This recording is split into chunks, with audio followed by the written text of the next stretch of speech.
Y nuestro programa 360 de Venezolana de Televisión ya se encuentra en vivo y en directo con el fiscal general de la República, Tarek William Saab, quien ha venido en vivo a nuestro estudio para conversarnos con nosotros y con ustedes lo que es la noticia del día, y son las detenciones de la investigación de PDVSA Cripto.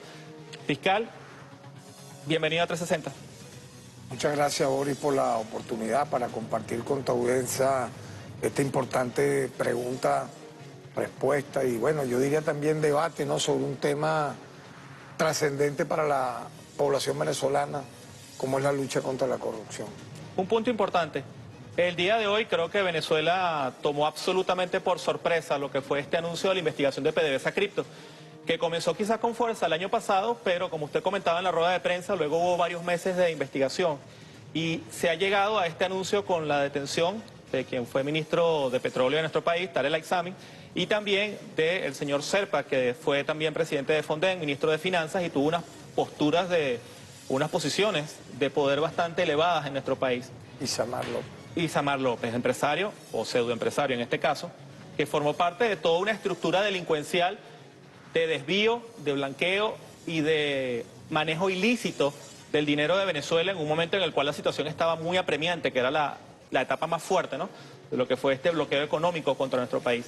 Fiscal, cuéntenos un poco sobre este caso, número de detenidos, cómo se llega a esta conclusión y sobre todo el impacto que esto está teniendo. Bueno, sí, efectivamente, recuerdo algunas oportunidades en este programa. Tú llegaste a preguntarme, igual otros compañeros periodistas, sobre los avances de esa investigación, que si iba a haber nuevas detenciones, porque había siempre como la expectativa de que iba a ocurrir, entre otros, con este sujeto de El-Aissami. Y yo siempre fui muy pulcro, muy, vamos a decir, cauteloso en no revelar o develar los avances investigativos que tuvieron en algún momento avances, luego tropiezos. Y yo hoy lo dije claramente, porque tenemos 5 testigos, de los que ya hoy podemos confirmar, en esta primera fase eran 53 detenidos, 54, ahora suman 57 con los 3 nuevos detenidos, ¿no? Entonces, al menos 5 de esos 54 detenidos llegaron a ser amenazados de muerte en su integridad física si ellos revelaban o daban señales, elementos de convicción que pudiesen llevarnos a este sujeto, al El-Aissami y a Samar, ¿no?, entre otros. Entonces, era como altibajos que teníamos hasta que efectivamente ocurrió lo que tenía que ocurrir. Hace, yo diría, unas horas se dio importantes revelaciones de estos 5 testigos, en los cuales podemos, como yo lo fui, incluso lo leí textualmente, pudiera algunas de las cosas referírtelas acá, expresaron, vinculando de manera directa e inequívoca la responsabilidad en la trama de corrupción de quien fuese ministro de Petróleo y presidente de PDVSA, El-Aissami, en ese brutal desfalco, que tuvo una triangulación sumamente catastrófica y, yo diría, escabrosa a la vez, que era utilizar a Sunacrip, el tema de las criptomonedas, utilizar todo lo que tenía que ver con el sistema financiero digital, incluso un banco digital a través de un empresario, para, desde la vía del caos financiero y económico, producir una implosión, yo diría un derrumbe. Yo lo expliqué muy bien hoy, un derrumbe de la economía venezolana, que sumado, fíjate tú, sumado al tema de las sanciones, yo dije hoy que eso era como 100 bombas atómicas simultáneamente cayendo en un segundo. Calcula tú si ese plan se hubiera ejecutado.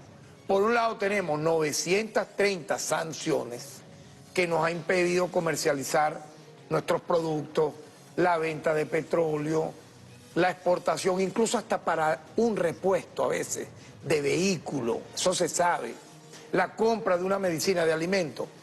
Las sanciones han sido tan brutalmente catastróficas, violaciones masivas de derechos humanos, que han significado el caos que ya vivimos en una primera etapa. Pero ahora, súmale, Boris, un segundo, esto que te estoy narrando. Si este plan se hubiera ejecutado de manera como lo tenían definido, yo calculo que esto empezó a tener frutos, este plan de esta gente, el caos del sistema financiero digital venezolano, para volver leña a la moneda venezolana y disparar el dólar paralelo. ¿Tú no te diste cuenta que eso empezó a ocurrir?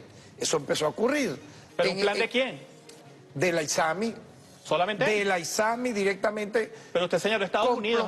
No, claro, pero yo te, a nivel de operativo, de persona, él y su mano derecha, vamos a decir, en el sistema bancario financiero, que fue en su primer momento Samarc López, también lo fue Simón Serpa, porque te explico, Amorín, Joana Amorín era una ficha absoluta de la ISAMI, incrustada en el Ministerio de Finanzas, que a la vez le servía ¿a quién? A Simón Serpa, en este plan del cual te estoy haciendo referencia.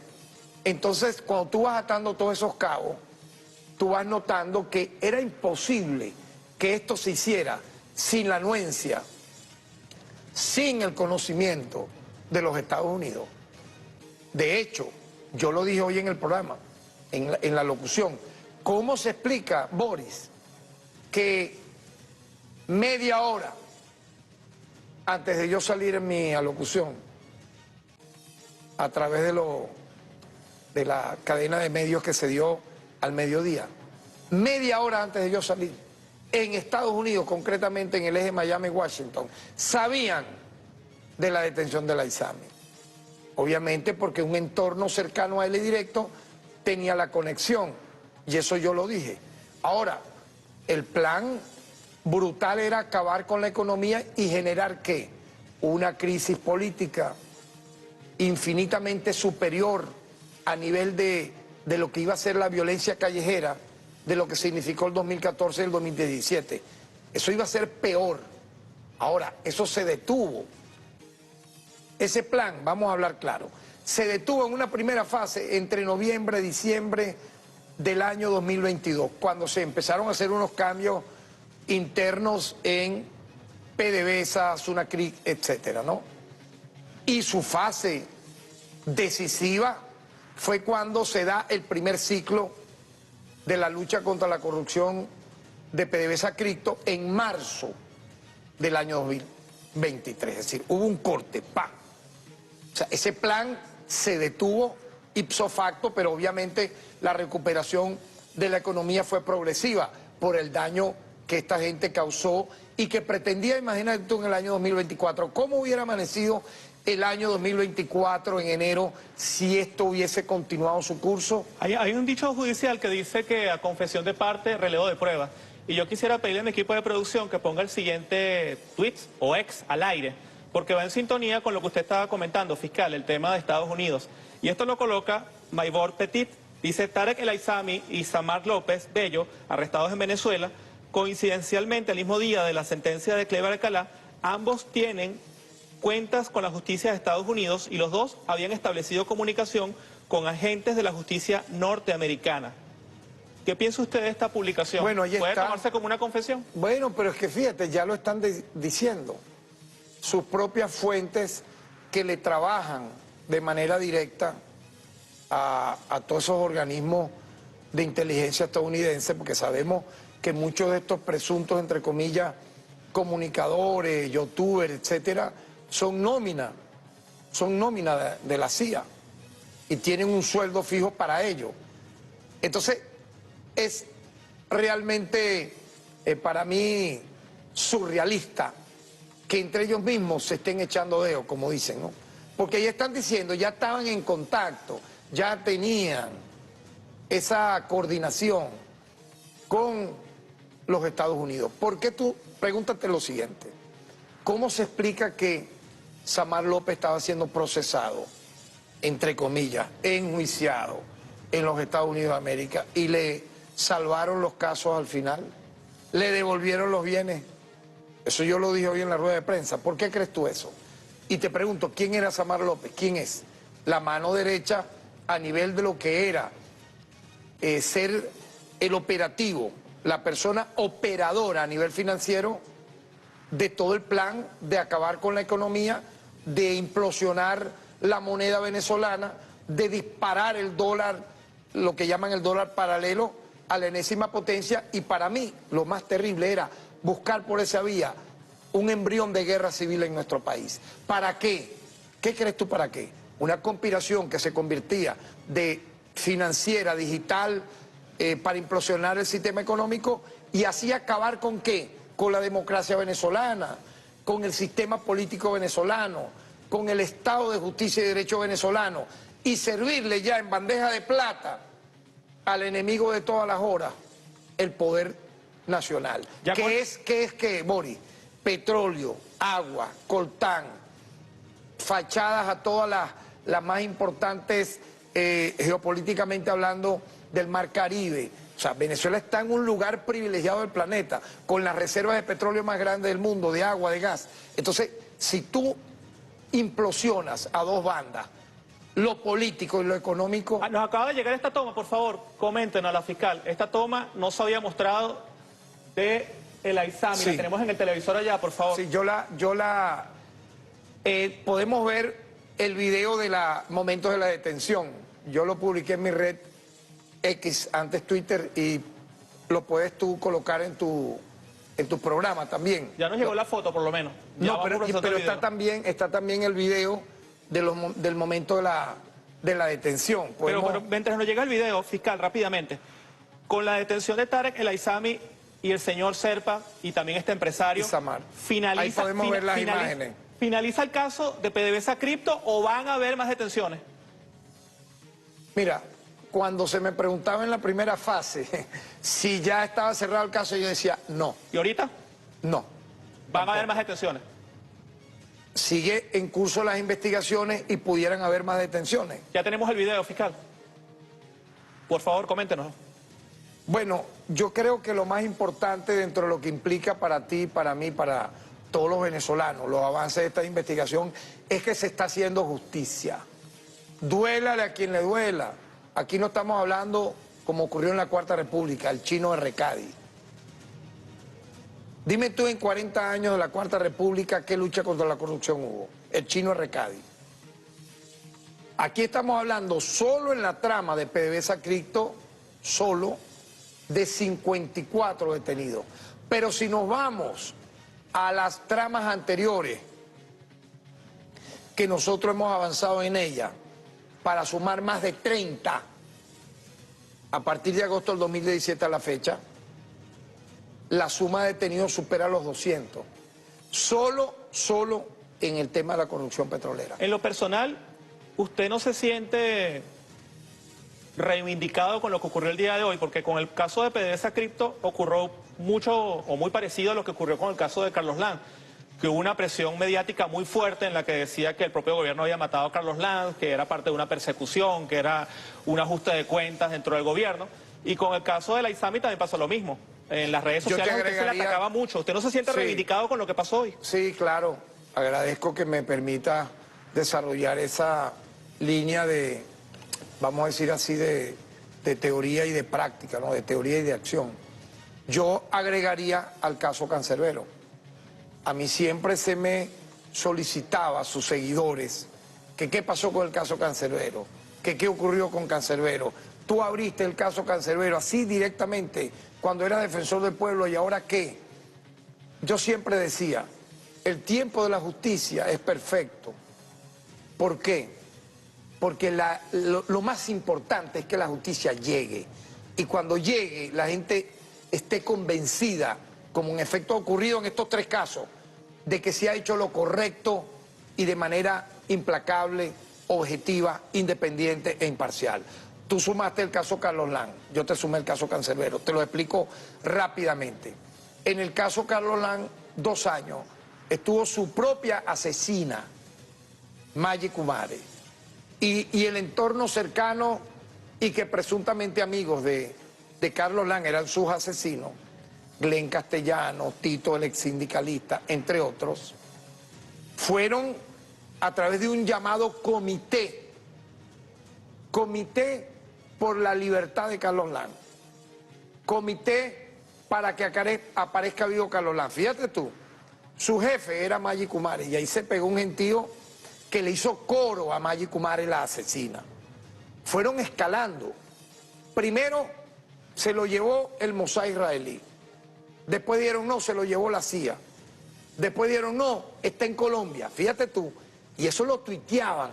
Entonces incluso cada 15 días habían tuitazos donde colocaban en tendencia dónde está Carlos Lang, este comité y los que lo apoyaban, a un punto tal, Boris, que la gota que rebasa el vaso fue cuando, casi 2 años después de su desaparición, que se convirtió en un asesinato, y eso está ya comprobado, comenzaron a decir que fue un ajuste de cuentas, fue el gobierno que mata, imagínate tú, a un señor que iba a cumplir casi 80 años, era un profesor ya jubilado, cuya actividad política estaba totalmente, digamos, parada, se dedicaba a dar algunas clases telemáticas, porque su propia condición física era extremadamente limitada. Ah, pero Maggie Kumare aparecía en las plataformas digitales con entrevistas, tuiteando, y sus adláteres que le sirvieron de cómplices políticos en esta tarea. Vamos a revelar eso que en su momento fue terrible. ¿Para qué? Para desviar la atención en quiénes eran los verdaderos culpables. ¿Quiénes eran los que salían denunciando la desaparición? Maggie Kumare y su entorno. Nosotros logramos reabrir el caso, incluso colocamos una recompensa, me acuerdo clarito de eso, más o menos abril, mayo del año, de hace ya casi 2 años, y de repente salieron los elementos de convicción. Una persona que había sido criada por Maggie Kumare y Carlos Lanz, de pronto desapareció de Aragua, a días de haber sido él asesinado. ¿Tú sabes dónde estaba, Boris? Estaba en el Zulia, casi que en la frontera con Colombia, viviendo allá en la extrema miseria. Nosotros nos la traímos. Señor, explique usted por qué está viviendo ahora en el Zulia y no en Maracay. ¿Sabe lo que confesó? Maggie Kumare me echó de la casa, me dijo que me fuera, incluso me dijo, te vas de Aragua. Eso era sospechoso. ¿Por qué? Nos empezó a narrar, yo la entrevisté a ella, las peleas que tenían Maggie Kumare con Carlos Lang, incluso de tratarlo de manera violenta, física y psicológicamente, de la deslealtad que le tenía, entre otros, con Glenn Castellano. Buscamos a Glenn Castellano, que era el amante de Maggie Kumare. Lo entrevisté férreamente durante toda una madrugada y le dije, tienes la oportunidad de cooperar, de delatar qué es lo que pasó aquí, porque tú tienes 3 expedientes de carácter policial y penal porque has pagado cárcel por atracador de banco, por extorsionador, por ladrón, apareces vinculado al Tren de Aragua. Explica qué fue lo que pasó aquí. Y al final, en ese mismo transcurso de la madrugada, mañana tarde de ese día, volvimos a entrevistarlo y confesó todo. Cómo Maggie Kumare le pagó previamente a él $6.000, fíjate tú, $6.000, para que él buscara 2 sicarios, para que estos sicarios participaran en toda la actividad del hecho material de asesinarlo. Luego Tito, el ex sindicalista troquista de Aragua, era la persona que se lo iba a llevar a una presunta reunión. Fíjate tú que era toda una mafia ahí, un grupo grande. De hecho, hay 8 condenados. ¿Y bueno, en el caso de PDVSA Cripto? Pero te das cuenta, ¿no? Entonces, ¿qué significa, Boris? ¿Qué significa? Porque tengo que tener de referente ese caso. Nunca la investigación dejó de hacerse en ese caso y se llegó a la verdad. Si me permite, en el caso El caso de Canserbero fue mucho más difícil, mucho más. Y mucho más años también. ¿Sabes por qué fue más difícil? Porque oficialmente el Ministerio Público de la época, ¿verdad?, con la prófuga de la justicia a la cabeza, la innombrable, literalmente imputó a Canserbero como el homicida de Carlos Molnar. ¿Por qué? Porque los fiscales que ella nombró se vendieron, al igual que los 6 CPC de Aragua, para cambiar la escena del crimen. En vez de decir, oye, mira, que hubo un doble asesinato. No, un homicidio-suicidio. Canserbero mató porque le dio un ataque de psicosis, mata a Carlos Molnar y se suicida. Ahora bien, cuando a mí me buscan los familiares, porque es importante esto, recordarlo brevemente, cuando me buscan los familiares en marzo del año 2015, me decían, mira, no era esquizofrénico, no era psicótico, por ahí hay un detalle. ¿Cómo dicen que él partió unos vidrios cuando sacaron las romanillas de la ventanilla? Y tú veías a Guillermo Améstica en las declaraciones y en la escrita de Natalia diciendo que después que mata a Carlos Molnar se lanzó y rompió unos vidrios y se lanzó al vacío. No había tales vidrios, estaba totalmente un boquete ahí abierto. Y luego, bueno, mira, me impidieron seguir investigando como defensor del pueblo, impidieron las exhumaciones. ¿Tú sabes lo que es impedir unas exhumaciones? ¿Sabes por qué? Porque nosotros decíamos en la rueda de prensa de la época, marzo-abril 2015, ¿por qué si Canserbero cae de este lado, tenía la mitad de la cara sin dientes, le faltaba un ojo y el cráneo fracturado? Era porque previamente lo habían golpeado y lo lanzaron. Queríamos hacer entonces la exhumación, nos la impidieron. Ahora, yo te pongo si me permite, este referente, porque cuando decidimos reabrir el caso, no había prescrito, no prescribe, 8 años y medio después. ¿Qué descubrimos con la exhumación? Con tener el expediente en la mano. Uno, que Canserbero había sido apuñaleado en el costado izquierdo y era imposible que se suicidara. ¿Cómo una persona apuñaleada va a ir a una ventana y suicidarse? Bueno, y por ahí ya tuviste luego las experticias forenses, 154 experticias forenses, más de 100 medios de prueba y las delaciones de Guillermo Améstica y Natalia Améstica, que las difundimos el 26 de diciembre del año 2023. Aquí ocurrió algo un año después de iniciada la investigación, más no culminada. Yo nunca dije, está cerrada la investigación. Cuando tú me preguntaste varias veces en tu programa, y corresponsales extranjeros me preguntaban, yo decía, no ha culminado la investigación. ¿Vendrán nuevas detenciones? Yo digo, no se descartan nuevas detenciones. Y es lo que hoy hemos logrado, porque fíjate, ¿cómo se logran? Parecido a lo que hubo con Carlos Lang, parecido a lo que hubo con Canserbero. ¿Por la vía de qué? De las delaciones. 5 testigos cooperaron. Yo tomé nota de lo más relevante de esos 5 testigos y las comuniqué en la rueda de prensa paso a paso. Ahora, ¿cuándo logramos eso, Boris? Lo logramos hace apenas unas horas. ¿Por qué no se logró antes? Las personas nos lo dijeron. Porque estaban siendo amenazadas sus familias y ellos en su integridad física. ¿Por quién? ¿Por quién crees tú? Por el propio El Aizami y su grupo. Entonces ellos se negaban a cooperar o les daba terror cooperar, hasta que por fin dijeron, bueno, mira, vamos a decir la verdad. Y allí fue donde salió los elementos de convicción para poder ahora, aparte de tenerlo, imputarlo. Pues bien, la trama de corrupción de PDVSA Cripto es el tema del día de hoy, el programa 360, en vivo y en directo con el fiscal general de la República, Tarek William Saab. A esta hora tenemos en vivo la señal de Isabel Márquez en la Plaza Bolívar de Caracas. Isabel, la pregunta es simple. ¿Qué dice la gente en la calle con lo que ha sido esta noticia del día de hoy en Venezuela? Sí, Boris, gracias por el contacto. Así es, bueno, luego de que se diera a conocer la confirmación de la captura del exministro de Petróleo, Tarek El Aizami, por parte del fiscal general de la República, nosotros quisimos venir a la calle de una vez a preguntarle a los venezolanos su opinión con respecto a este caso. Es lo que nos dijeron a las cámaras de 360. Escuchemos. Excelente, muy bien. Se tardaron un poco, pero el tiempo de Dios es perfecto. Sí, estoy de acuerdo. Si estafó a la nación, tiene que pagar. Bueno, estoy feliz porque por fin recibimos una extraordinaria noticia, que debió haber sido capturado desde el primer momento. porque hay que ver el desfalco que le ha causado a la nación, que ha ido en detrimento a toda la población venezolana. Hospitales, escuelas, salarios, todo. Tiene que hacerse justicia, justicia de la justicia de verdad, verdad.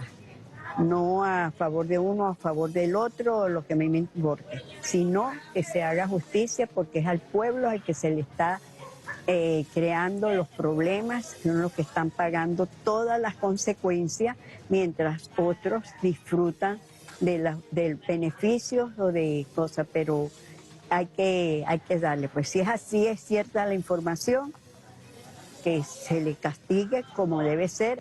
Nosotros como venezolanos fuimos perjudicados porque está robando a la nación, está robando al pueblo, ¿verdad? Y se está demostrando que la justicia de Venezuela sí existe y que se hace valer, sea quien sea. Si somos de la revolución o no de la revolución y estamos atropellando al pueblo, vamos a pagar igualito. Boris, allá pudieron escuchar, es la opinión de los venezolanos. Ellos también, como todos, están esperando esta decisión. Hoy, pues parte de los venezolanos celebran la captura de Tarek El Aissami y, por supuesto, esta noticia que nos dio el fiscal general de la República en horas de la mañana. A nuestra compañera Isabel Márquez en vivo y en directo desde la Plaza Bolívar de Caracas. Y si está sintonizando Venezolana de Televisión, a esta hora les recordamos que tenemos en vivo y en directo al fiscal Tarek William Saab. Fiscal, el año pasado la Asamblea Nacional aprobó una ley de extinción de dominios. ¿Cómo va a ser el proceso para recuperar los bienes materiales o financieros que este grupo delincuencial manejaba? Eso está en curso. Hemos visto cómo se han incautado sobre todo bienes muebles e inmuebles, particularmente en el área metropolitana de Caracas.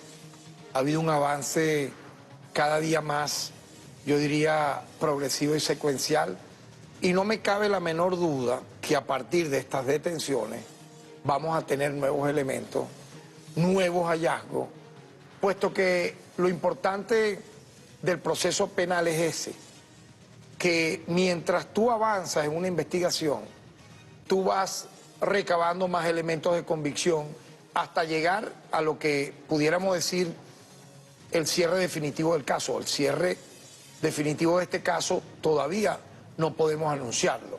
Estamos en una segunda fase que va a arrojar sin duda recuperación de bienes, elementos de convicción que pudieran arrojarnos a otros detenidos, a otras personas, pero fíjate, ve lo importante que implica la cooperación con la justicia.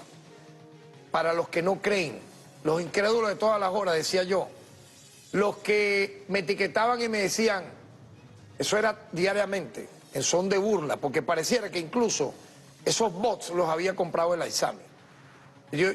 Suponte tú, sobre cualquier tema, maltrato animal, femicidio, lucha contra la corrupción, contra las violaciones de derechos humanos, que nosotros informábamos, abajo eran 4, 5, 9, 7 bots. ¿Y dónde está el Aissami? ¿Y qué pasó con el Aissami? ¿Y dónde están los millones de dólares? ¿Y qué para acá? Lo que tú colocases. Bueno, yo he dicho hoy, todos estos llamados bots o, vamos a decir, plataformas mediáticas que se dedicaban a ese trabajo, están en modo meterse la lengua donde mejor le quepa. Fiscal, tenemos en la calle un equipo de 360 y le envían la pregunta de la población general. ¿Qué pregunta le tiene la población que sintoniza 360 o que pasa por la Plaza Bolívar de Caracas al invitado que tenemos ahorita en vivo, al fiscal Tarek William Saab? Fiscal, quiero que escuche esta pregunta y su respuesta, por favor. Buenas tardes, señor fiscal. Nos gustaría saber cuál sería la condena para Tarek El Aissami. Fiscal. Bueno, fíjese que tenemos una pluralidad de delitos. Cuando se habla de pluralidad de delitos es porque no es uno, no es dos, es una multiplicidad. Yo te los voy a mencionar. Traición a la patria, apropiación o distracción del patrimonio público, alardeamiento o valimiento de relaciones o influencias, legitimación de capitales y asociación. Obviamente, esta multiplicidad de delitos, esta pluralidad de delitos nos da un pronóstico de máxima pena. Ahora bien, fiscal, tenemos otra pregunta que ha grabado nuestro equipo de producción para el fiscal general Tarek William Saab a propósito del caso de PDVSA Cripto, que se ha convertido en la noticia del día de hoy, y me atrevería a afirmar que quizás una de las noticias más importantes del año 2024. ¿Qué pregunta la gente en 360 al jefe del Ministerio Público? Vamos a escucharlo, fiscal. Saludos, fiscal. Me gustaría saber en qué otro caso, aparte del ISAMI, están trabajando en el Ministerio Público. Bueno, imagínense. Nosotros tenemos activas... ¿Por qué la sonrisa? No, porque imagínate cuántos casos más estamos trabajando. En tiempo real, nosotros tenemos sedes, unidades de atención a la víctima en todo el territorio nacional. En todo el territorio nacional, aparte de los despachos fiscales que yo llamo de calle. El Ministerio Público va a tu comunidad fijo una vez a la semana en las plazas Bolívar, simultáneamente en un municipio de cada estado del país, simultáneamente en todos los estados de Venezuela, que van recorriendo, si te pones a ver, semana a semana, mes a mes, todos los municipios de todos los estados del país. ¿Para qué? Para que la persona entregue su denuncia, que son muchos casos nuevos, que no han ido a denunciar al MP y que tuvieron la oportunidad de denunciarlo ahí. Otros de agilización de proceso, que según ellos pudieran tener un retardo procesal. O, en su defecto, orientaciones jurídicas, casos que no revistan un carácter penal, pero que necesitan una asesoría jurídica, todo esto de manera gratuita. Otro plan nuestro es el Ministerio Público recibe tu denuncia en la parroquia, atiende tu denuncia en la parroquia. ¿Sabes lo que significa, verdad? Que tomamos una parroquia de un estado o del área metropolitana de Caracas y recorremos centros de detención, mercados populares, escuelas, centros de salud, estacionamientos, alrededores de centros comerciales. Y vamos, fíjate tú, de manera itinerante, en grupos divididos, muchas veces son 100 al mismo tiempo, hasta llegar al punto culminante que es una plaza. Vamos recabando las denuncias, Boris, eso es algo jamás visto, yo diría, en el mundo, ¿no? Se llama el Ministerio Público atiende tu denuncia a la parroquia. Así que son millares de casos, todos muy importantes, desde las faltas, los delitos menos graves, a los delitos más graves, para hacer justicia. Bueno, y si revisamos las redes sociales ahorita, en X, el ISAMI está de primer lugar en las tendencias en redes sociales. Desde la mañana. 50.000 posts lleva en este momento. Imagínate. La gente me está diciendo en Instagram que si solamente las preguntas al fiscal son grabadas. No. Si usted me está sintonizando ahorita, puede meterse en mi cuenta de Instagram, que la tenemos aquí abajo, @BorisCastellano1, ya lo van a ver por ahí. Y me pueden escribir, tengo la cuenta abierta y le puedo hacer sus preguntas en vivo al fiscal. @BorisCastellano1. Le repito nuevamente, @BorisCastellano1, si usted quiere hacer su pregunta en vivo y en directo al fiscal general de la República. Mientras nos llegan sus preguntas, ustedes que nos están sintonizando, vamos con más preguntas de la gente grabada en la calle para el fiscal Tarek William Saab. Escuchamos la siguiente. Quería saber, señor fiscal, cuál fue el trabajo para lograr la captura de Tarek El Aissami. ¿Cómo fue el trabajo?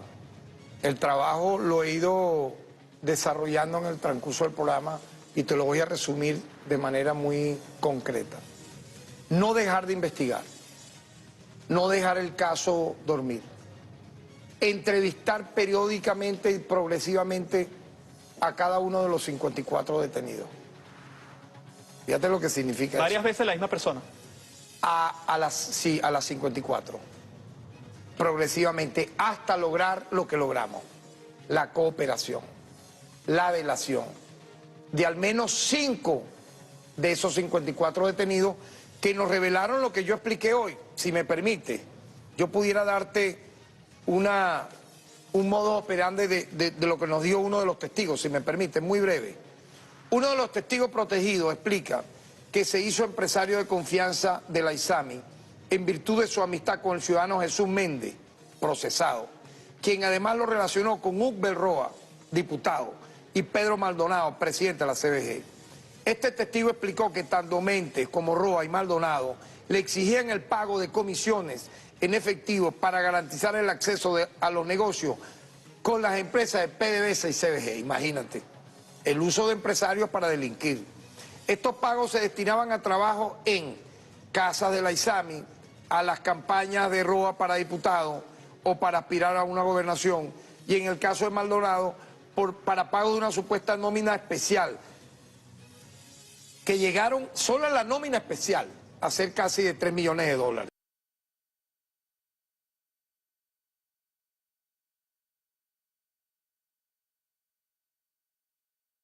Lo que incluye a Yoselí Ramírez, uno de los más peligrosos, con su cara de yo no fui. Era presidente de Sunacri, mano derecha de la ISAMI. Y a Antonio Pérez Suárez. Él explicó que las acciones de esta estructura delictiva producían una alteración, ¿ves lo que yo te dije ahorita?,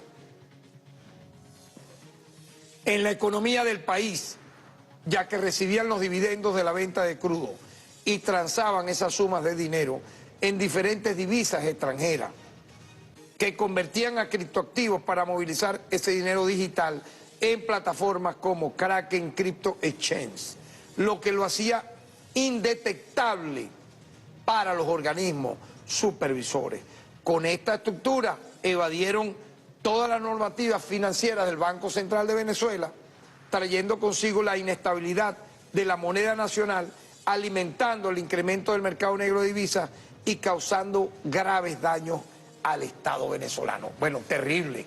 Aquí están elementos de convicción sumamente importantes que te hablan de un móvil, el uso del sistema financiero digital, el uso de la tercerización a empresas que tú previamente extorsionabas con el cobro de comisiones, incluso el uso de diversas monedas extranjeras para sobrevalorarlas e implosionar la moneda nacional y disparar el dólar paralelo. ¿Cuándo va a ser el acto de imputación?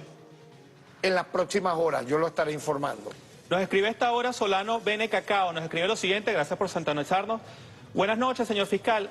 ¿No deberían imputar cargos de lesa humanidad a Tarek El Aizami debido a que mucha gente murió en medio del acoso al pueblo venezolano? Robar en tiempos de crisis inducida no tiene perdón de Dios. ¿Qué piensa usted de eso? Bueno, obviamente todas estas personas, yo lo dije, actuaban en un plan combinado, sin duda, con los Estados Unidos. Ahora tú me preguntarás por qué, porque es que se ve clarito. Si tú lanzas 930 sanciones, medidas coercitivas unilaterales, y de manera paralela tienes este plan de desde adentro ametrallar de manera sistemática y a mansalva el sistema financiero venezolano, la economía venezolana, con una de las conspiraciones económicas más brutales, si tú unes esos dos planes simultáneos, ¿qué logras finalmente? La destrucción del país, el inicio de una guerra civil, el caos, la traición, pero en cantidades industriales. Estas son traidores a la patria, sin duda. Estas son personas, por eso le estamos imputando o le vamos a precalificar el delito de traición a la patria, pues son traidores a la patria.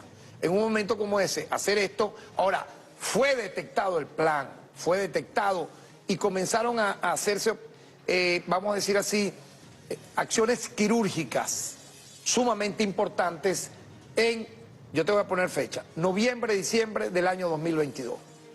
Siguieron en enero del 2023, en febrero del 2023, hasta que en marzo del año 2023 arrancó ya el proceso de detenciones y judicialización de la primera fase de PDVSA Cripto. Por eso yo he dicho, esta es una segunda fase. ¿Pudiera venir una tercera fase? Bueno, eso lo dirá la investigación en curso en esta segunda fase, donde estos sujetos van a tener que hablar. Van a tener que hablar y van a tener que acogerse a lo que en el sistema procesal venezolano se permite como garantía judicial para llegar a la definitiva, yo diría, desmantelamiento de todo resquicio que pueda tener esta mafia. Nos vamos en vivo a esta hora a la Plaza Bolívar de Caracas con, sí la tenemos, Lorena Arismendi. Sí, ya la tenemos en pantalla. Lorena Arismendi en vivo con las reacciones a propósito de la trama de corrupción PDVSA Cripto y los anuncios hechos por el fiscal general de la República. Lorena, te estamos viendo y te escuchamos. Gracias, Boris. Saludos para ti, saludos para el fiscal general de la República que se encuentra en el estudio de 360. Así es, nosotros continuamos llevando reacciones a ustedes ante lo que han sido pues estos anuncios emitidos por el fiscal más temprano de la aprehensión del exministro de Petróleo, Tarek El Aizami, y nos acompaña precisamente Carlos Martínez, diputado ante la Asamblea Nacional y además secretario de Organización Nacional del PPT. Y nosotros nos gustaría saber en su posición, además como representante de este partido tan importante del país, sobre estos anuncios que han realizado pues el Ministerio Público de la detención de Tarek El Aizami. Bueno, el PPT respalda contundentemente los anuncios y los resultados expresados en el día de hoy en rueda de prensa nacional por el fiscal general de la República, devenido de la solicitud que el año pasado hiciera en el plan de operaciones especiales contra la corrupción por parte del camarada presidente Nicolás Maduro Moro, que no es más que ir contra la corrupción en Venezuela. Es lo que el PPT ha venido predicando por la ética, la transparencia y contra la corrupción y la moral republicana y por supuesto la corresponsabilidad que tenemos todos los venezolanos sin excepción. De aquí en adelante nosotros hacemos un llamado a todas las instituciones públicas, privadas y sociales y por supuesto a todos los legisladores municipales, regionales y nacionales para que se metan en esta campaña que se ha prendido a esta onda por depurar las instituciones del Estado, por mayor transparencia y que el pueblo lo convocamos para que se sume, se junte al presidente de la República en el llamado que ha hecho desde el año pasado en esta gran trama que lamentablemente junto a las medidas coercitivas generó mucho daño a la población venezolana y a partir de aquí en adelante con las expresiones del plan de las 7 T, las transformaciones que implica por supuesto ir a la construcción y a la transparencia de un nuevo país por el socialismo ético, productivo, seguro y soberano. Señor Carlos Martínez, usted además es diputado ante la Asamblea Nacional y nos gustaría saber también su visión desde este espacio. Ya usted lo decía, el presidente de la República ha llamado a depurar las filas, caiga quien caiga, lo dijo en su propia voz. ¿Cómo se viene trabajando desde la Asamblea Nacional usted como diputado para precisamente combatir este tema tan latente y que ha hecho tanto daño al país como lo es la corrupción? Bueno, el PPT siempre ha estado predicando el tema del control de gestión y el seguimiento de la... Seguimos en vivo y en directo, tuvimos un problema con la señal en vivo desde la Plaza Bolívar, pero vámonos a las redes sociales porque quiero mostrar algo muy significativo y es las cuentas de ex a esta hora. Y estamos viendo, vamos a subir por favor la pantalla un poquito, podían subir la pantalla, creo que tienen que quitar el guismo también, 50.400 posts es la tendencia ahorita con el caso de Tarek El Aizami en ex. Es importante destacar que esto ocurrió en apenas 7 horas y está en primer lugar en tendencia nacional. Ya regresamos nuevamente a la Plaza Bolívar. Tenemos a Lorena. Vámonos con Lorena otra vez a la Plaza Bolívar. Lorena, si me copias, te escuchamos. Te escucho, Boris, 7:16 minutos. Recordamos a toda nuestra audiencia que estamos totalmente en vivo desde la Plaza Bolívar de Caracas. Nos acompaña el señor Carlos Martínez y retomando un poco la pregunta que le hacía anteriormente, diputado ante la Asamblea Nacional y además representante del PPT. ¿Cuáles son esas acciones concretas que se vienen tomando desde este partido para combatir y ayudar además al presidente Nicolás Maduro al tema de la corrupción? Él decía que era un trabajo en equipo, que debíamos ayudar todos a colaborar para combatir este daño tan grande que le han hecho al país como es el tema de la corrupción, caiga quien caiga. Sí, es una prédica en la Asamblea Nacional por parte de Patria para Todos y que en este momento por supuesto necesitamos profundizar ante el país porque no es solo ese tema, hay muchas cosas que en este momento nosotros debemos supervisar, sobre todo con el tema eléctrico nacional, que sabemos que hay sectores que han ido de la mano en ese plan de mecha lenta para de alguna manera ir contra el proceso revolucionario y por supuesto también debemos ir en la supervisión, indistintamente las fallas que se hayan podido cometer en el sistema, para nosotros también seguir adelante, porque sigue habiendo intereses oscuros en estos espacios y, por supuesto, y en todos los espacios de la vida institucional a nivel nacional, del cual nosotros vamos a ir de la mano y tratar de agregar todos nuestros activos políticos aguas abajo de los municipios, las regiones, para construir y darle un espaldarazo al presidente y al fiscal general de la República, que ha demostrado, en contraposición de lo que fue la gestión de la ex fiscal de la República, Luis Ortega Díaz, a quien le dimos muchas veces el tema de la denuncia contra Dollar Today y no hizo nada. Aquí el fiscal ha demostrado que ha ido acuciosamente a las investigaciones y ha ido demostrando paulatinamente, sistemáticamente, y por supuesto en el momento que corresponde da los anuncios, porque no puede ser irresponsable hacer un llamado como quiere mucha gente en el país, y por supuesto en este sentido lo ha hecho de la mejor manera. Carlos Martínez, diputado ante la Asamblea Nacional y representante además del partido Patria para Todos, lo tuvimos totalmente en vivo y en directo para 360, hablando sobre lo que ha sido noticia el día de hoy, es precisamente la detención del exministro de Petróleo de Venezuela, Tarek El Aissami. Para todos ustedes en 360 me despido. Excelente trabajo, gracias a Lorena Arismendi. Nos están escribiendo muchísimo ahorita en las redes sociales. Vamos a leérselo rápidamente, fiscal, aprovechando que estamos en vivo. Dice el señor Carlos de Leán Marcano: al fiscal no le deberían preguntarle tanto sobre el caso, solo hay que felicitarlo por hacer un trabajo digno y honesto. Si queremos un mejor país, debemos ser mejores venezolanos. También escribe Clemente Vilera: hola Clemente, ¿cómo estás? Felicidades Boris, tremendo programa. Viene ahora también Liz Roja, que pregunta lo siguiente: buenas noches, fiscal, ¿en qué parte de Venezuela fue detenido Tarek El Aissami? En la ciudad de Caracas, ambos, yo diría los tres, pues, Samar López, Simón Serpa y El Aissami, en la ciudad de Caracas. Preguntas a esta hora, Arelis Castellanos Mosquera. Saludos, Arelis. Buenas noches, fiscal. Una vez que se recupere el dinero incautado y el dinero, ¿qué corresponde hacer con él? Mira, todo esto tiene ya una fase de seguridad de Estado. Lo he dicho, esta es una trama de seguridad de Estado. ¿Por qué? Todo lo que involucre al tema de corrupción, y más la corrupción que busque implosionar la economía y vincule al tema petrolero, es tema de seguridad de Estado. Por lo tanto, ya todo tiene una planificación. De hecho, hay una ley, no sé si estás enterado, estoy seguro que sí, la ley de extinción de dominio. En base a esa ley hay un organismo, hay una institución vinculada a la vicepresidencia de la República que está haciendo todo lo conducente para que esos bienes incautados y recuperados por el Estado venezolano sean, como bien se ha dicho en varias oportunidades, devueltos no solo a la nación, sino también en lo que implica su valor económico, porque al ser ya incautado y pasar a manos del Estado, tú puedes hacer de esos bienes lo más importante para recuperar, ¿qué? La economía.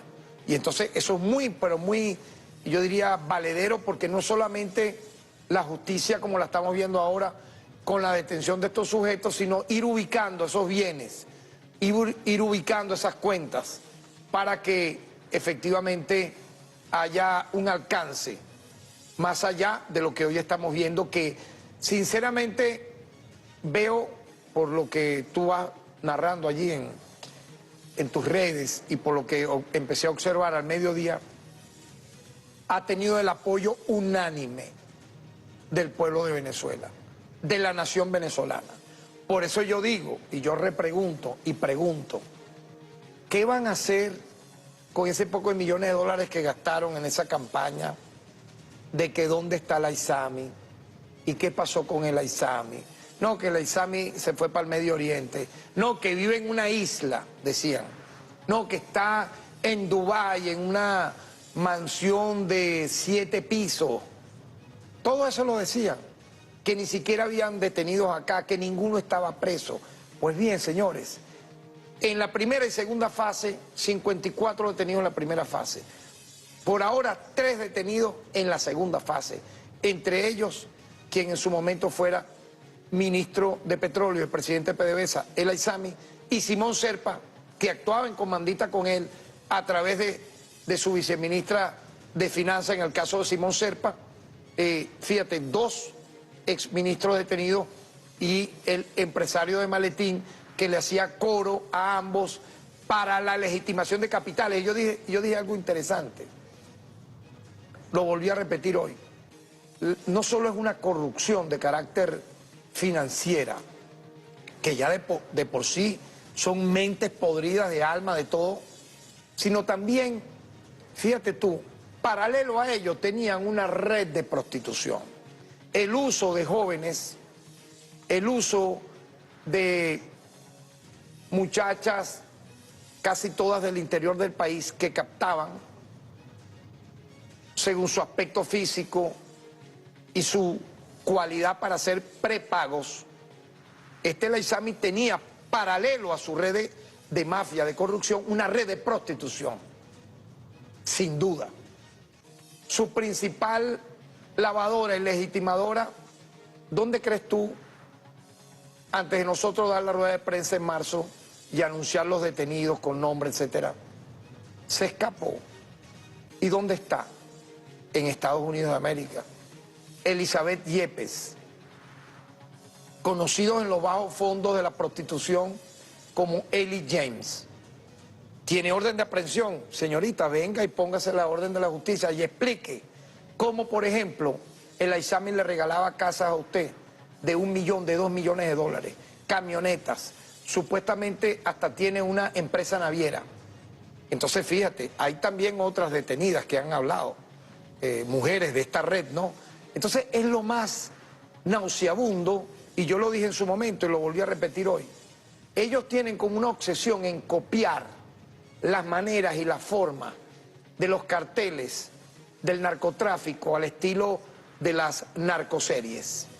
No sé si te has dado cuenta, ¿no? Casas de lujo, aviones, yates, prostitutas, jóvenes, para esa red de prostitución, para comprar conciencia de los pobres diablos que se atreven a asociarse a una prepago. Pero bueno, pero lo hacían y lograban cierto éxito, porque a través de esa red de prostitución legitimaban capitales, lavaban dinero. Entonces es una alerta porque siempre es bueno aprovechar estos momentos para generar conciencia. Nada mejor que trabajar, nada mejor que estudiar, nada mejor que emprender, pero esto de la sugar baby, no, mira, el Aizami es el sugar daddy de aquí de Venezuela.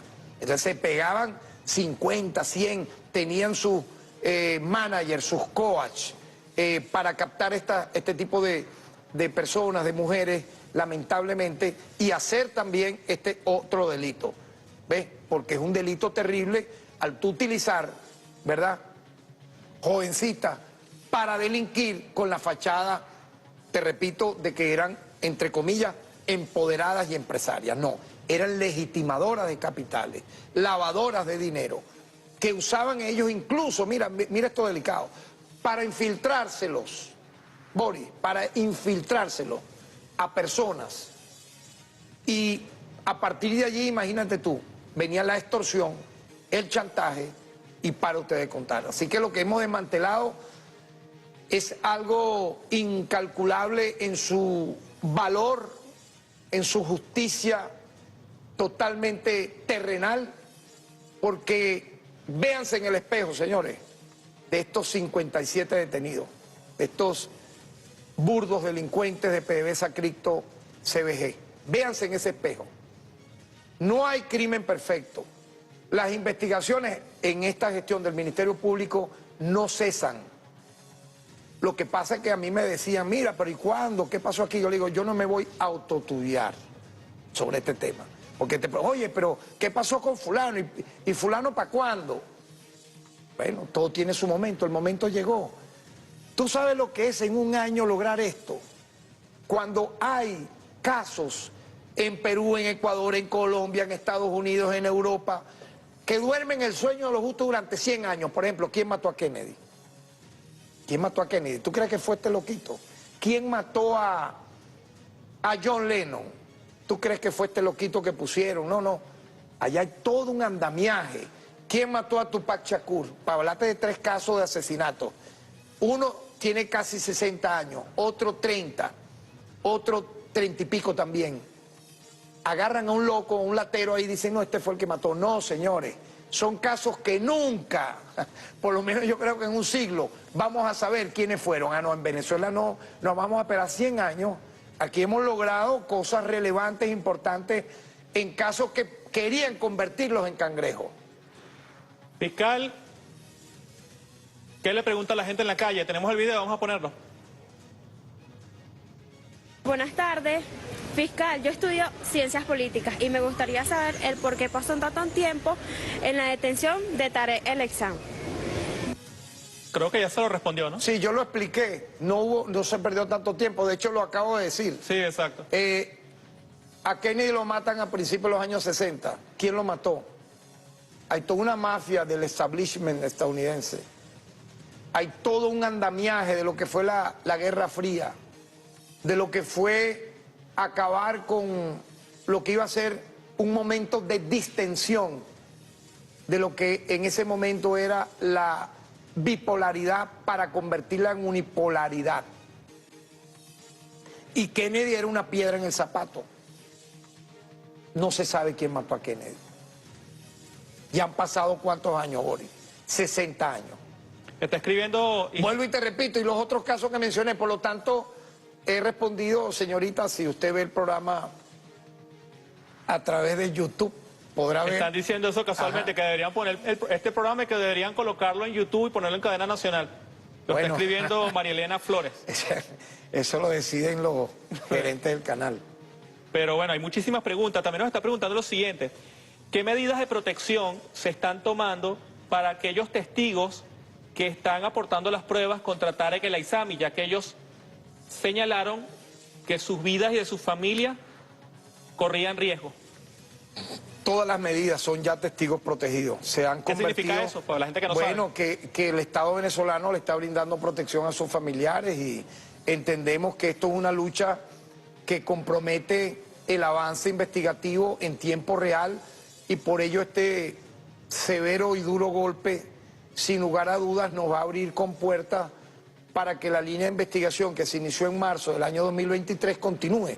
Porque fíjate, una de las cosas más interesantes de uno de los testigos fue revelar cómo ellos, para cualquier cosa que hacían, las comisiones eran del 15 al 30%, desde buque de crudo hasta construcción de casas, hasta compra de inmuebles, y que aparece nuevamente Yoseli Ramírez. Este es otro testigo. Convocaba permanentemente a su despacho a este testigo, donde tenía cajas y cajas de dinero en efectivo que mostraba de manera presuntuosa. Se negaba a darle algún recibo a esta persona o contrato porque decía que esos fondos correspondían a partidas secretas y que solamente el Aissami y él, es decir, Yoseli Ramírez, manejaban. Impresionante, ¿no? Describe que Ramírez le pidió que le consiguiera una casa para una novia del Aissami, por la cual este testigo pagó casi $5 millones. De la misma forma antes descrita. Todas estas casas están siendo incautadas. ¿Todas esas casas están aquí en Venezuela? Están siendo incautadas, sí, porque no las han ido ubicando. ¿Ley de extinción de dominio? Una a una, por supuesto, sin lugar a dudas. Incluso Yoseli le pidió que le prestara un penthouse que pertenecía a la empresa de este testigo, ubicada en Campo Alegre, porque él acababa de tener un hijo y que después de un tiempo le dijo se la iba a quedar como comisión por los contratos asignados. Es decir, se la robó, pues, literalmente. Mira, y así fueron ellos sumando acciones que tenían como otras cosas tener trámites irregulares sin ningún procedimiento administrativo de los embarques de crudo, coque y full oil. Incluso lo ordenó a registrar una empresa en el extranjero por la que se intermediarían todas las operaciones de compra de crudo en PDVSA. Las asignaciones de estos embarques se hacían con una hoja de papel donde se colocaban los datos básicos del producto y una llamada telefónica del Aissami a Antonio Pérez Suárez, los cuales al final terminaron peleándose, fíjate tú, por lo que era me imagino el reparto del dinero. Pérez Suárez está detenido, procesado y acusado. Y fíjate, ellos hablan de los buques asignados. Por ejemplo, esa empresa seleccionó 15 buques por un monto de decenas de millones de dólares. De esos 15 buques, dice haber pagado una suma que era menos de la cuarta parte de la misma. Pero adivina cómo y a quién se la pagó. En efectivo y directamente a Antonio Pérez Suárez, en su oficina, donde además vio que ya había también cajas de dólares en efectivo. Finalmente habla, bueno, de la guerra que se tenían los dos al final y que nos llevó a esto, pues yo creo que es lo más importante. Por eso las investigaciones, cuando son serias, le dan confianza inclusive a quienes previamente pudieran estar tercerizados, vinculados directa o indirectamente en un hecho punible. No sé si el público que nos está viendo y oyendo hasta ahora lo ha entendido, yo creo que sí lo ha entendido, porque al final cooperar con la justicia es llegar a la verdad y forma parte de las garantías de carácter procesal que ofrece el sistema judicial venezolano, el Ministerio Público, los tribunales, etcétera. Nos pregunta a esta hora Francisco Romero. Buenas noches, fiscal.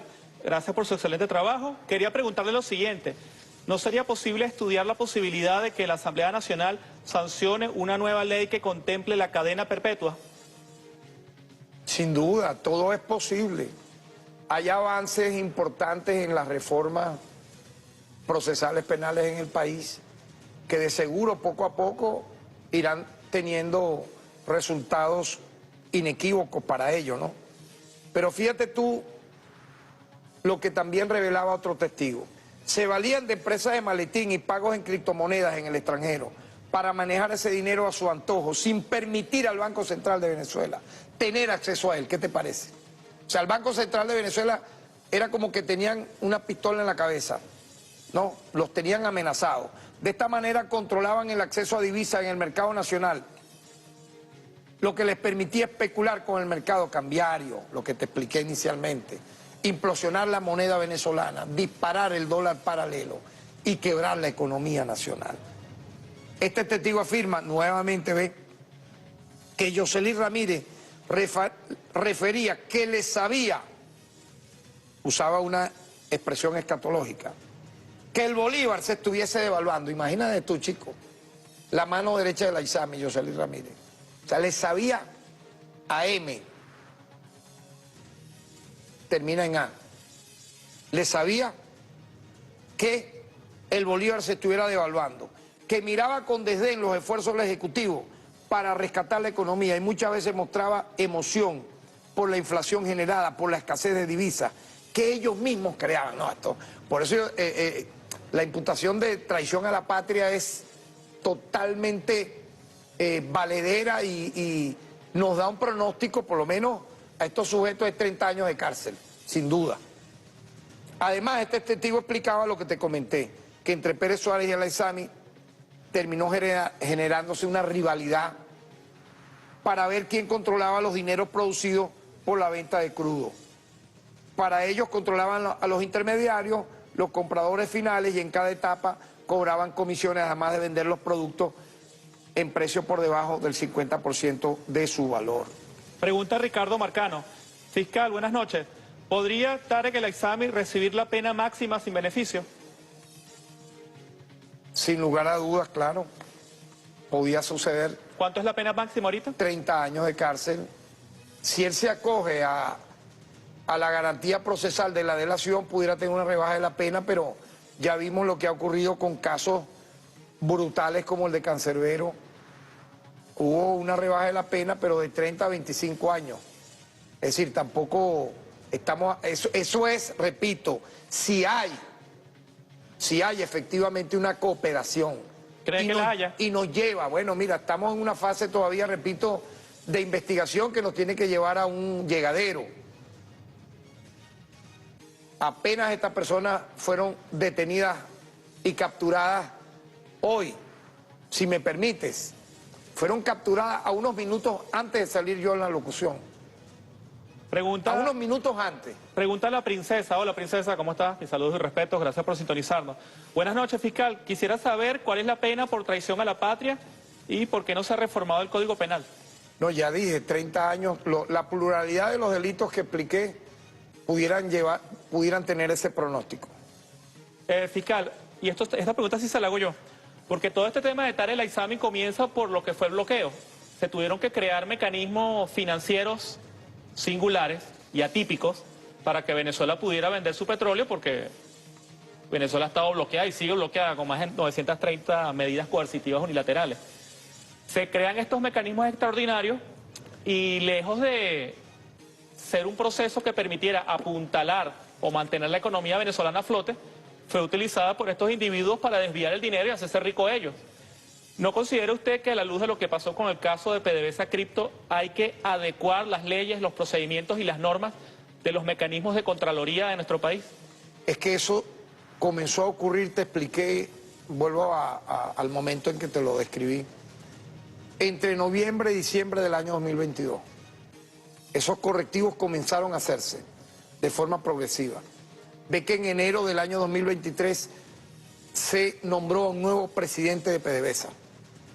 Se removió del cargo a El Aissami. Luego en marzo se da lo que implicamos la avanzada de la primera fase de la lucha contra la corrupción petrolera en PDVSA Cripto. Y en esto vuelvo a repetir lo importante que es el principio de cooperación entre poderes públicos. En este caso, el Ministerio Público ha dado el todo por el todo, ha arriesgado el pellejo en el campo de batalla frente a las mafias delincuenciales conocidas como grupos estructurados de delincuencia organizada, en contra de los terroristas que han buscado conspirar política y violentamente contra el Estado, intentando magnicidio, asalto de cuarteles, promover guerras civiles, etcétera. Igualmente esta lucha contra la corrupción en todas sus formas. Hemos hecho una tarea de patria que ha tenido el apoyo incondicional del ciudadano presidente de la República, como jefe de Estado, presidente Nicolás Maduro, quien ha apoyado irrestrictamente las acciones del Ministerio Público, las investigaciones en marcha. Igual los tribunales penales ordinarios, hemos trabajado de manera unida. Igual yo puedo decir la Asamblea Nacional, el Poder Legislativo, porque ha legislado en consonancia a todo esto que ha ocurrido. Yo creo que eso nos hace más fuertes, nos hace más, yo diría, cada día más consolidados como una democracia que aplica la justicia y lo que establece la Constitución, un Estado social de justicia y de derecho. Después que usted terminó su alocución al mediodía, que todos los canales de televisión se plegaron a la misma para transmitirlo, ¿ha tenido usted oportunidad de hablar con el presidente de la República? ¿Qué le ha dicho? Bueno, en primer lugar, ha felicitado el apoyo del Ministerio Público, se ha puesto a la orden, como siempre, para mantener esta unidad imbatible entre los poderes, los distintos poderes del Estado venezolano, porque aquí hay un principio, aparte de cooperación, somos un solo Estado. Aquí, eso es en otros lugares donde hay Estado fallido, donde tú ves que por un lugar va el Poder Legislativo, por otro lado va el Ejecutivo, por otro lado va el sistema de justicia, y tú ves que eso es un caos. Vamos a ver, Perú, Ecuador, en su momento Colombia, bueno, en la época, y otros países. La época de Luis Ortega, ¿no? No lo logró afortunadamente porque hubo una actuación de la Asamblea Constituyente que paró toda esa campaña que tenía para llevarnos a una guerra civil, y en su demencia, imagínense, no solo provocar el derrocamiento de un gobierno legítimamente constituido, sino la ocupación militar extranjera. Entonces, ha habido esa comunicación permanente para mantener esta misma línea de acción, para proseguir las investigaciones, y en ese sentido, pues, agradezco ese apoyo del ciudadano presidente de la República, porque al final esta es la lucha del pueblo de Venezuela, por la justicia, por la ética, por la verdad, por la igualdad, para que cada uno de los que vayan a delinquir se miren en esos espejos. Porque mire, yo te lo digo por lo que pasa en el Ministerio Público. Se hace recurrente la presentación que nosotros hacemos de nuevas tramas de fiscales que se desvían, de abogados que están dentro del Ministerio Público que se desvían. ¿Y eso qué ha logrado? Un Ministerio Público más fuerte. Son 425 exfuncionarios que hemos procesado judicialmente por ser delincuentes y hemos presentado públicamente los casos más relevantes. Al final, ¿qué hace eso? Le levanta la moral al que trabaja, al que estudia y quiere hacer sus cosas bien dentro del Ministerio Público. Así que yo culmino, la lucha contra la corrupción es una lucha a favor de la ética, de la verdad, de la decencia, y eso no tiene sesgo político o ideológico. Ahora bien, lo que me falta, y seguro lo voy a ver, ojo, defensores que le van a salir a la ISAMI. Ay, pero ¿por qué se lo llevaron ahora? Pero señor, ¿qué quiere usted entonces? Antes de estar detenido, porque no estaba detenido. Ahora, algunos están escribiendo, pero ¿por qué se lo llevaron detenido? O sea, de verdad, mira, es como los asesinos de Cancerbero. ¿Y por qué no está presa Méstica? Méstica era la que estaba en la casa, eran 3. Murió Cancerbero, murió Molnar, ella no, ella es la sospechosa. Después que logramos la captura de Méstica y que delatara ella y el hermano, no, pero esos no son. Entonces, bueno, ¿y quiénes son? O sea, es algo increíble, ¿no? Afortunadamente, Boris, eso es el 1%, porque el 99% cree totalmente en estas revelaciones que cada día hacen, repito, que Venezuela sea un ejemplo en el hemisferio occidental, porque yo no veo en otro país que ocurran este tipo de acción tan severa a nivel de justicia, que lo que hace es que haya un clima de paz. No sé si me entiende. Mira, la actuación del Estado venezolano y el Ministerio Público como titular de la acción penal ha logrado que el delito tan grave de homicidio calificado en el país se haya reducido casi un 90%, Boris, que el delito de robo de vehículos, que era constante, en un 90%, que las denuncias que existían de violación a derechos humanos casi a más de un 40%. Desde delitos graves a menos graves hay una reducción cada día más grande. ¿Por qué crees tú eso? Porque hay una lucha sin cuartel contra el delito y eso tiene que ser finalmente aplaudido por todos. Hay algo que me ha ocurrido recientemente, fiscal, en los últimos años que usted está como jefe del Ministerio Público y tengo que confesárselo, que es que a veces uno está tranquilo en su casa, escribiendo una nota, revisando los portales y sale en el noticiero rueda de prensa Ministerio Público. Y ya me causa mucha sorpresa. Cada vez que yo veo que usted está en la televisión, salgo corriendo y le subo el volumen para ver qué va a decir usted. Porque quizás lo que ha pasado con su gestión es que ha causado mucha sorpresa en la opinión pública. Cada vez que usted da una declaración de prensa y da anuncios como el de hoy, que tomaron por sorpresa a mucha gente. Y aquí va mi última pregunta. ¿Habrá más sorpresa? Claro que sí. ¿Cuál? Ahora, no me voy a autoestudiar como tú querías en otros programas preguntarle. No, tenía Pero claro tenía que decirlo. Vamos avanzando, es lo más importante, y hay un clima de confianza empezando este año 2024, el 2024, un año de paz, de sosiego, de convivencia, de prosperidad, de lucha por nuestra soberanía, de lucha por que Venezuela sea, como en efecto lo estamos siendo, un país ejemplo donde todo el mundo quiera venir aquí a invertir, a trabajar, a viajar, a vacacionar, y que los pocos renegados, los pocos odiadores de todas las horas, cada día menos, cómo sufrían en Semana Santa. Oye, mira, ve cómo está esta gente vacacionando en una playa, cómo están gozando. Bueno, ¿y qué quieres tú, señor? Ellos están desde una computadora viendo todo eso, también en un resort, pero en su mente de extrema oposición fanática, no sé si me captas, les duele que Venezuela pueda tener esos momentos de felicidad, de paz, de alegría y de unidad familiar. Bueno, acostúmbrense que ese va a ser los 365 días de nuestro pueblo, de tranquilidad, de paz y de prosperidad. Bueno, ustedes lo escucharon al fiscal Tarek William Saab. Déjame estrechar su mano y Muchas gracias, hermano. agradecer su comparecencia en nuestro programa de televisión. Me están diciendo los chicos de producción que esta es la entrevista más larga que usted ha dado en televisión. 1 hora y media duró continua la entrevista. Hermano, sí. Eso es culpa de Boris. Me está diciendo la productora que le siga preguntando, decía un tubazo. A Lenny no va a dar más tubazo. Por ahora no. Pendiente de la rueda de prensa los domingos y los mediodías, corrijo, porque cualquier cosa puede ocurrir, ¿me equivoco? Cualquier cosa puede ocurrir. Hasta un día feriado. Hasta un día feriado, corrijo.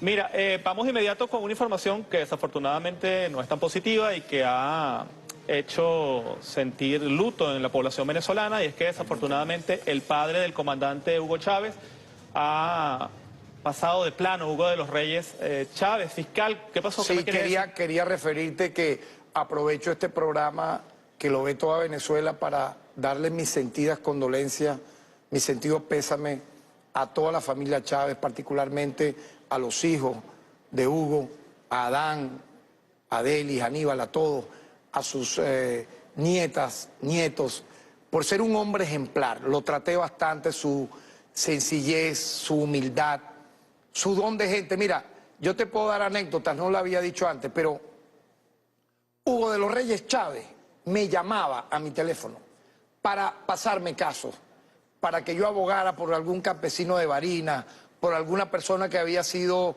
violada en sus derechos. Él mismo con su voz. Y yo decía, increíble, este hombre en su etapa ya de mayor longevidad y todavía tiene la delicadeza de ayudar al prójimo. Así que bueno, gloria eterna a Hugo de los Reyes Chávez, padre del eterno e inmortal Hugo Chávez, y a su familia, y que descanse en paz.